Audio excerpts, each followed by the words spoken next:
It's your boy Papa Duck. Check this out.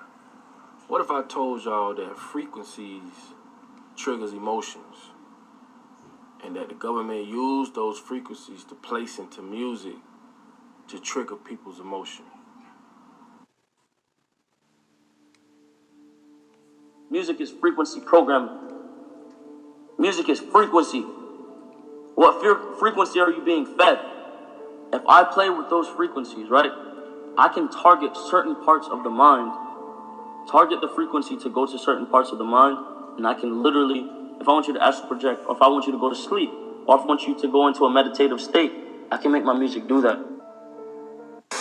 Frequencies carrying information, this technology's long been known, carrying information and perceptions within the frequency that the brain decodes information. The brain will decode those frequencies and will have those perceptions. You can externally influence people's perceptions externally by broadcasting these frequencies that we interact with, because we are antenna. Basically, I'm going to break that down in layman terms. This is basically what it means. You know how when you come around somebody, you get a bad vibe or a good vibe? That's the frequency. And what that happened was, back in the day, all our radios and everything was standard at 432 hertz, which is a good frequency, positive. What the government done did is switched it to 440 hertz, which is a negative frequency. So every time you turn on the radio, the TV, or anything that's broadcasting, we broadcasting at 440 hertz, which is a negative frequency. Now you see how far the rabbit hole goes? Back to the video. Check this out. Now I'm finna show y'all just how powerful music is and how the government uses music to control people. This is part 1. I got part 2 coming up next, so y'all do not want to miss that. Now, the acronym of MC, which I know half the music industry probably don't know what that means or stands for. MC stands for Master of Ceremonies. That's just how far-fetched, or that's how far from the origin of music we are today. You feel me? But MC stands for Master of Ceremonies. If you pay attention, when you go to concerts, those are ceremonies. And ceremonies are where rituals are performed. Now you see how deep this shit finna get. I'm finna show y'all just how far the rabbit hole goes. And I guarantee you, y'all gonna look at music totally different from this video. Check this out. I became acutely aware that spells were being used in concerts and in music in a ritualistic way. Everyone who attends a concert and cheers on and sing along with the lyrics. And what are the lyrics? They're words spelled out. And what did I say a long time ago about lyrics and songs? And we sing along with a song over and over and over again. What is that? That is a form of affirmation. Remember earlier I told y'all what an MC or a rapper was, which MC stands for Master of Ceremonies. Now look at the definition of ritual. Don't you see the word ceremonies in it?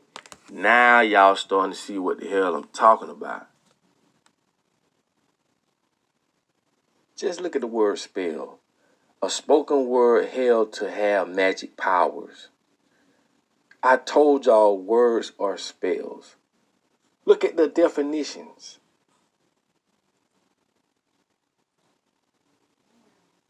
Now, this is what I want y'all to do.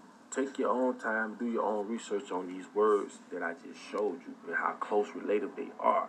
Now, when you pay attention to another concert, when you see them people out there going crazy, pumping their fists, they woo-de-woo-de-woo, man, that's a fucking ritual.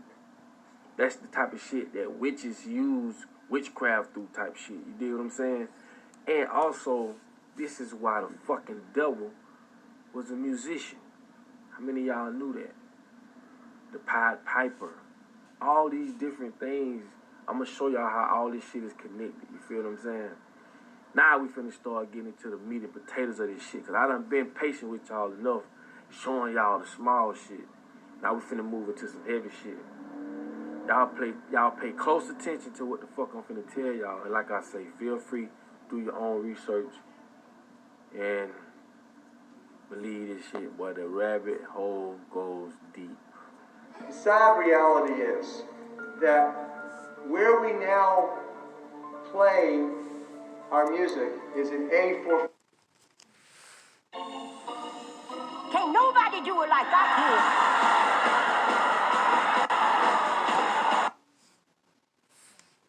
can. 40.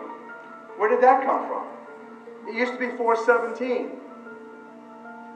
A440 came in with the Roman Catholic Church. They suppressed the frequencies. They lost somehow the 152 of the best Gregorian chants, including the hymn to St. John the Baptist, which we've now recovered. That particular hymn was what triggered Dr. Palaio's investigation, looking for those frequencies of vibration by which the music was played. It was known as the most uplifting hymn of all the ages, the most spiritually uplifting hymn. Hymn to St. John the Baptist. It was played to 6 tones. These are those 6 tones. These are those 6 frequencies. And so the A440 is what now is the standard tuning. If you go A439, you're closer to one of the Creator's tones. If you go A441, you're closer to one of the Creator's original tones. That's how precisely it has been manipulated. To do what? To shut down the 95% of your brain, particularly the right brain that operates the heart-mind for the divine human communion. Some decades ago, there was a guy who worked out the frequencies of different emotional states. This is long ago. I mean, it's very, very sophisticated now. So every thought, every emotional response is a frequency. It generates a frequency, and it is of itself a frequency. Hate is a frequency, and it's different to love. You know, when you are in a room and there's lots of aggression and conflict and hatred, you feel it. What do people say? Oh, God, you can cut the atmosphere with a knife in there. That is because the frequencies of hate and conflict have been so generated, they have changed the electromagnetic field of the room. When you go driving your car and your channel on the radio is tuned to a station and you're grooving to the music, you love that music. As you get farther and farther away from the broadcasting tower, that music gets static. You start to lose the signal from the clear channel, broadcast, and it gets staticky. When it gets staticky, you get a little annoyed. But you want to listen to it. You really have a heart for that music, so you continue to listen to it for another 10, 15 miles, and suddenly it becomes so annoying that you just get disgusted, you go, and you shut it off. And if you continue to listen to it, you get sick. That's what we're talking about here. Except you don't even know that you've been listening to the static your whole life. You don't even know what the true resonant frequency is because it has been kept from you.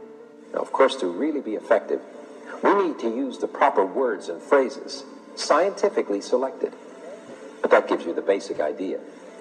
We embed messages just below the threshold of perception, so they can go directly into the subconscious. They can play across a community these frequencies without anyone knowing, and it starts to have an effect, and it starts to build rage, it starts to build anger, and people might not realize why they're feeling it, but they start to feel it. And then what they do is they trigger that with an event. Maybe some guy is attacked by the police or something, or somebody's arrested for something they didn't commit, and now there's the trigger. The blue touch paper's been lit of this manufactured frequency-driven rage, and you have mass riots and what have you, and people do things that they wouldn't normally do. So in other words, the master composer, master conductor of the Universal Orchestra is singing love songs in 5/8, uplifting everything simultaneously. And we're the only species out of tune and accepting static for the clear channel. Do you know that the American military, they've admitted this. They have technology that fires frequencies at the enemy that basically breaks the enemy's spirit, so they give up and put their weapons down. This is the technology we're dealing with. your boy Papa Dope. Man, I appreciate y'all for checking out my videos, man. Please like, subscribe, comment,